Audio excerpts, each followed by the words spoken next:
ఈ రాష్ట్రంలో ఆడవాళ్ల మీద ఏ విధంగా అరాచకాలు, అక్రమాలు, రేపులు, దురదృష్టకరం 3 ఏళ్ల అమ్మాయిని కూడా మొన్న మీరు చూస్తే ప్లీనరీ జరిగే ప్లేస్ లో రేప్ చేసి చంపేసి కంపల్లో వెళ్తే ఏ వంట బాగుంది అని మాట్లాడతారు.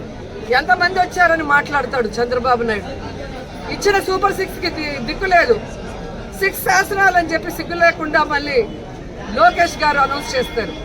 పవన్ కళ్యాణ్ ఏమో నాకు ప్యాకేజ్ ఇస్తే చాలు, ఎవడెక్టు వచ్చినా నాకెందుకని. రాష్ట్రంలోనే కాదు, పిఠాపురంలో ఆడపిల్లలు రేపైనా పట్టించుకోడు. పిఠాపురంలో ఎస్సీల్ని గ్రామ బహిష్కరణ చేస్తే పట్టించుకోడు. సుగాలి కేసు అన్నారు, ఏమైందో తెలియదు. 30,000 మంది మాయమయ్యారన్నారు. మరి ఆ రోజు ఇంటెలిజెన్స్ వ్యవస్థ నీకు చెప్తే ఈ రోజు కూటమి ప్రభుత్వంలో ఉన్న నీకు ఇంటెలిజెన్స్ చెప్పదా 30,000 మంది ఎక్కడున్నారు?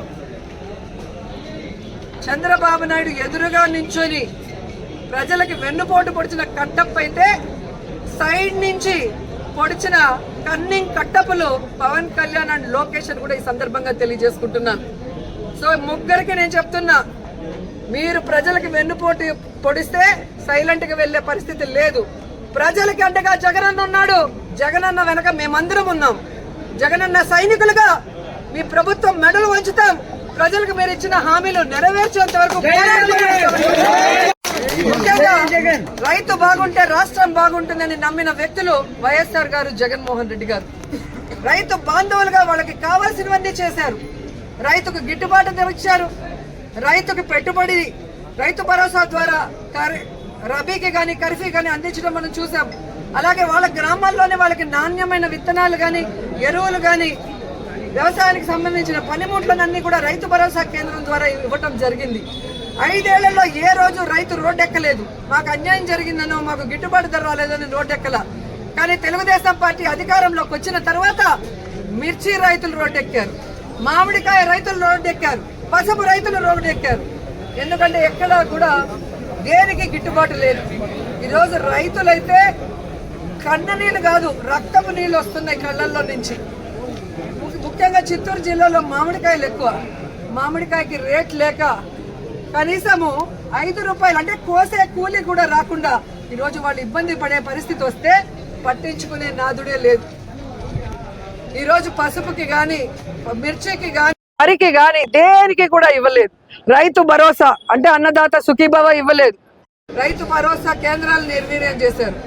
భరోసా కేంద్రానికి ఉన్న వైఎస్ఆర్ గారి బొమ్మని, జగనన్న బొమ్మని తీసేస్తారు.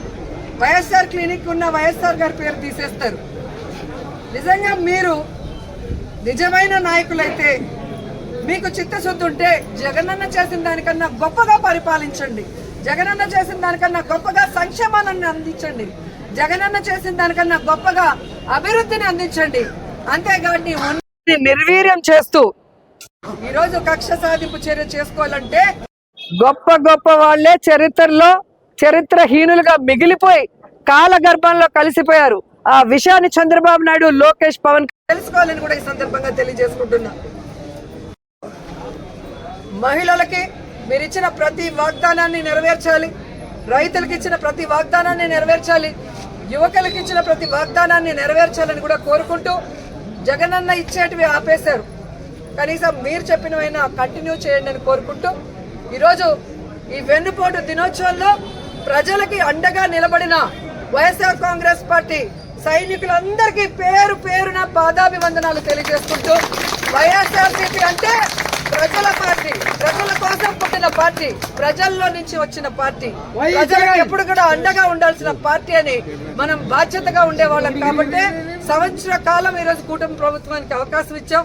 సంవత్సర కాలం ఇచ్చినా కూడా వాళ్ళు కుంభకర్ణుల్లా నిద్రపోతున్నట్టు నటిస్తూ ఈరోజు కూటమి ప్రభుత్వం ఏ విధంగా అవినీతితో దోచుకొని దాచుకోవటమే పనిగా పెట్టుకొని ఈ రాష్ట్రాన్ని అప్పుల పాలలో ముంచేస్తున్నారు. కాబట్టి రాష్ట్రాన్ని కాపాడుకోవాల్సిన బాధ్యత, ప్రజల్ని కాపాడుకోవాల్సిన బాధ్యత మన మీద ఉంది. కాబట్టి ఈరోజు వెన్నుపోటు దినంగా ప్రకటించి రాష్ట్ర వ్యాప్తంగా ప్రజలకు అండగా ముందుకు వెళ్ళాం.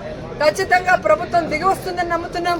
రాకపోతే ఈ రోడ్ నుంచి పోరాటం చేయడానికి వైఎస్ఆర్ కాంగ్రెస్ పార్టీ ఎప్పుడూ సిద్ధంగా ఉందని కూడా తెలియజేసుకుంటున్నాం.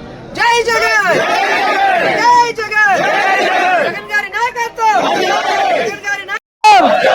జోహార్ వైఎస్ఆర్, జోహార్ వైఎస్ఆర్. రాజన్న గారి